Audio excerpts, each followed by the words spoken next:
হচ্ছে না ইউনূস 12 তারিখে নির্বাচন করতে পারবেন, আর যদিও বা পারেন 12 তারিখের নির্বাচনের আগে পরে বাংলাদেশ ব্যাপক বিশৃঙ্খলার মধ্যে পড়বে।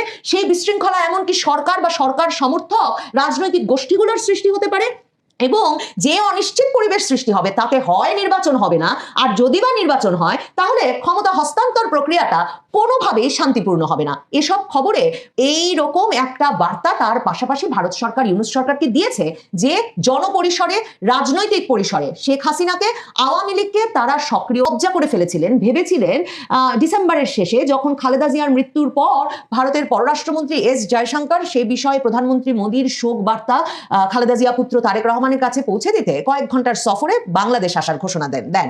তখন সংসদ ভবনে এস জয়শঙ্কর যে কক্ষে বসেছিলেন তারেক রহমানের সঙ্গে সাক্ষাতের জন্য এবং খালেদা জিয়ার শেষকৃত্যে অংশগ্রহণের জন্য, সেখানে 2 দফায়, একবার পররাষ্ট্র উপদেষ্টা তৌহিদ হোসেনকে পাঠিয়েছেন ইউনূস, আরেক দফায় আসিফ নজরুল আর নিরাপত্তা উপদেষ্টা খলিলুর রহমানকে পাঠিয়েছেন ইউনূস, শুধু এস জয়শঙ্করকে এই বার্তাটুকু দিতে যে ডক্টর ইউনূস রেডি আছেন, প্রধান উপদেষ্টা ইউনূস প্রস্তুত, যে কোনো সময় তিনি দেখা করতে রাজি ভারতের পররাষ্ট্রমন্ত্রীর সঙ্গে। কিন্তু ভারত সরকারের যেটা অবস্থান, ভারতের পররাষ্ট্রমন্ত্রীর যেই অবস্থান, তারা কিছুতেই এই অন্তর্বর্তীকালীন সরকার বা ইউনূস সরকারের সঙ্গে দেখা করে নাই, কারণ তার আগের সপ্তাহে তো বাংলাদেশে ভারত বিরোধী আন্দোলন তুঙ্গে উঠেছে। সরকারের কাছে এখন পর্যন্ত কোনো চূড়ান্ত সিদ্ধান্ত বা তথ্য নাই যে হাদির হত্যাকারীরা সত্যি ভারতে কিনা, কিন্তু বাংলাদেশে ভারতের হাইকমিশন গুড়িয়ে দেওয়া থেকে শুরু করে চট্টগ্রামের হাইকমিশনে হামলা সহ নানা ঘটনার ব্যবস্থা করা হয়েছে। আর ডক্টর ইউনূসের ছাত্রনেতা হাসনাত আব্দুল্লাহ বলে দিয়েছেন যে তারা এই 7 সিস্টার্সের বিচ্ছিন্নতাবাদীদের বাংলাদেশে আশ্রয় প্রশ্রয় দিয়ে 7 সিস্টার্সকে ভারত থেকে আলাদা করে ছাড়বেন। এই পরিস্থিতিতে জয়শঙ্কর ইউনূসের ওই দেখা সাক্ষাতের আহ্বানে একেবারেই সাড়া দেন নাই। এই রাগে এখনো যখন ফুঁসছেন ডক্টর মোহাম্মদ ইউনূস যে তার দেশে পাড়া দিলেন, তিনি কিনা সরকার প্রধান, তিনি সালাম পাঠালেন তিনজন মন্ত্রী মর্যাদার লোকের মাধ্যমে, কিন্তু জয়শঙ্কর কিনা তাকে একটা সালাম দেওয়ার প্রয়োজনীয়তা বোধ করলেন না।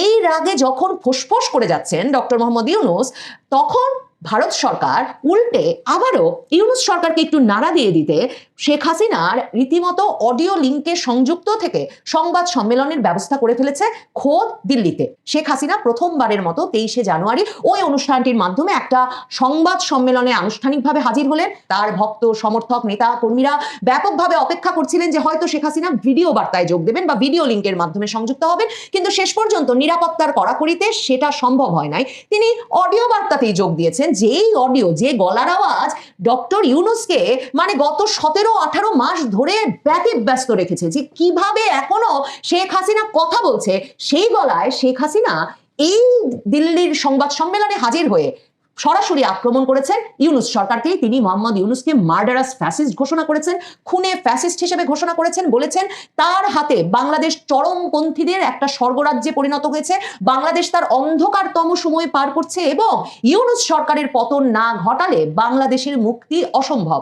এবং শেখ হাসিনা যে সরাসরি ইউনূস সরকারকে বাংলাদেশের ব্যাপক আইন শৃঙ্খলা পরিস্থিতির অবনতি, নারী, সংখ্যালঘু সম্প্রদায় সহ বাংলাদেশের সকল মানুষের মধ্যে যে নিরাপত্তাহীনতার বোধ শুরু হয়েছে, যে ভয়াবহ অনিশ্চয়তা দেখা দিয়েছে, তার পেছনে যে একমাত্র এবং সবচেয়ে বড় প্রেরণকের ভূমিকা পালন করছেন এই শান্তিতে নোবেল পাওয়া ইউনূস, সে কথাটা এত পরিষ্কার করে শেখ হাসিনা ওই বক্তৃতায় বলেছেন যে ইউনূসকে খেপিয়ে তুলে সারা পৃথিবীর সংবাদ মাধ্যমে সেটাই শিরোনাম হয়েছে যে শেখ হাসিনা সরাসরি বাংলাদেশের এই পরিস্থিতির জন্য অনেক বছর পিছিয়ে দিয়ে একটা বদ্ধ ভূমিতে, একটা রক্তাক্ত ভূমিতে, একটা জেলখানায় পরিণত করার জন্য শেখ হাসিনা ইউনূসকে দায়ী করেছেন।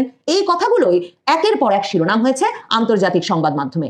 আন্তর্জাতিক সংবাদ মাধ্যমের শিরোনাম হয়েছে যে শেখ হাসিনা ইউনূসের পাপেট রেজিমকে, ইউনূসের এই পুতুল সরকারকে, যারা কিনা চরমপন্থী গোষ্ঠীগুলোর একটা পাপেট হিসাবে বিদেশিদের ইন্ধনে কাজ করছে, সেই পাপেট রেজিমকে সরানোর ডাক দিয়েছেন, সেটা শিরোনাম হয়েছে আন্তর্জাতিক সংবাদ মাধ্যমগুলোতে। কাজে ইউনূস সরকার ভেঙে নিয়ে গেছেন।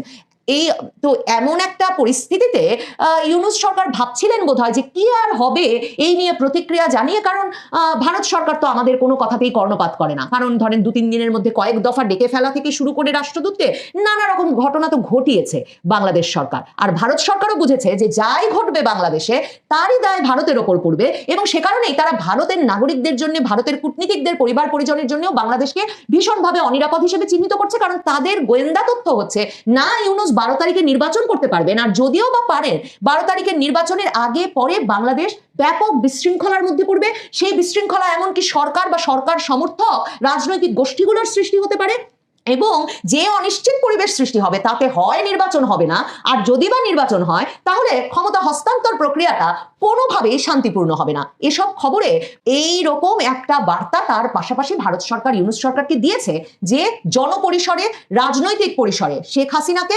আওয়ামী লীগকে তারা সক্রিয় রাখতে চায়।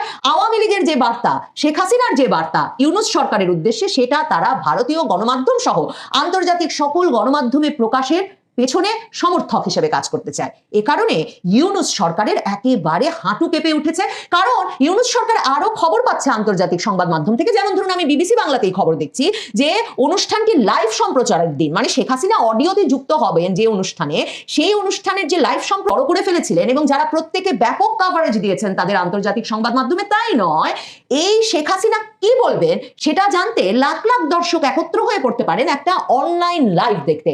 কাজেই তারা এখন বলেছেন যে ভারত যে এই কাজ করেছে, যে শেখ হাসিনাকে কথা বলতে দিয়েছে, অনুষ্ঠান করতে দিয়েছে, দিল্লিতে শেখ হাসিনার বক্তব্য বাংলাদেশের গণতন্ত্রে কর্তা চেয়েছেন, তিনি বলেছেন যে জাতিসংঘকে দিয়ে বাংলাদেশের 24-এর ঘটনার একটা নিরপেক্ষ পূর্ণাঙ্গ তদন্ত করাতে হবে যাতে প্রকৃত সত্য বেরিয়ে আসে। কিন্তু নির্বাচনে একমাত্র আওয়ামী লীগের নেতা কর্মী সমর্থকদের শেখ হাসিনা সহ আওয়ামী লীগ গত কয়েক মাস ধরে আহ্বান জানিয়ে আসছিলেন যে তারা যাতে নির্বাচন বয়কট করেন, মানে তারা যাতে নির্বাচনে ভোট দিতে না যান। শেখ হাসিনা বলছিলেন তারা নির্বাচনে ভোট দিতে যাবেন না, তাদের নেতাকর্মী সমর্থকেরা, কারণ নৌকা যেহেতু থাকবে না ব্যালটে।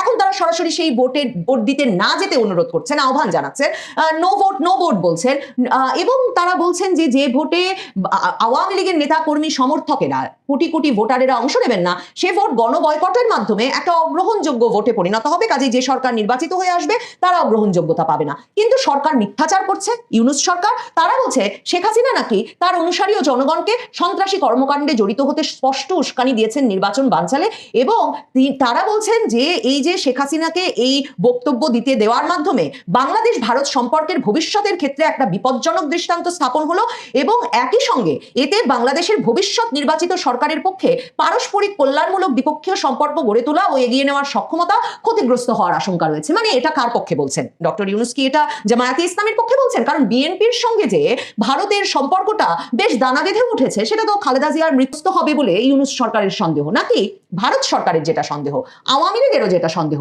যে ইউনূস সরকার নির্বাচনের পরেও সহজে ক্ষমতা হস্তান্তর করবেন না। কাজে নির্বাচনটা হয়ে গেলেও ক্ষমতাটা তার হাতে এবং তার কক্ষিগতই থাকবে। তিনি হয়তো বা তার মতো একটা কোয়ালিশন সরকারও গঠনের চেষ্টা করতে পারেন, একটা জাতীয় সরকার গঠনের চেষ্টা করতে পারেন, জুলাই সনদ অনুমোদিত হয়ে যাওয়ার মাধ্যমে তার থেকে যাওয়াটা আরো দীর্ঘায়িত করতে পারেন, এবং জুলাই সনদের হ্যাঁ ভোটের মাধ্যমে জয়যুক্ত হওয়াকেই তার সরকারের জয়যুক্ত হওয়া হিসেবে দেখাতে পারেন। এমন সব সন্দেহ, গোয়েন্দা তথ্যের কি তাহলে ভিত্তি খুঁজে পাওয়া যায় ইউনূস সরকারের এমন একটা বিবৃতির মাধ্যমে? আর ইউনূস সরকার সবচেয়ে মজার যেই মন্তব্যটি করেছেন বলে আমার মনে হয়েছে এই পররাষ্ট্র মন্ত্রণালয়ের তরফে ভারত সরকারকে পাঠানো বিবৃতিতে, সেটা হচ্ছে অন্তর্বর্তীকালীন সরকার বলেছেন নির্বাচনে ক্ষমতায় আরো লম্বা সময় থাকবেন, সেটা ভাবতে ভাবতে ইউনূস সরকারের মাথা খারাপ হওয়ার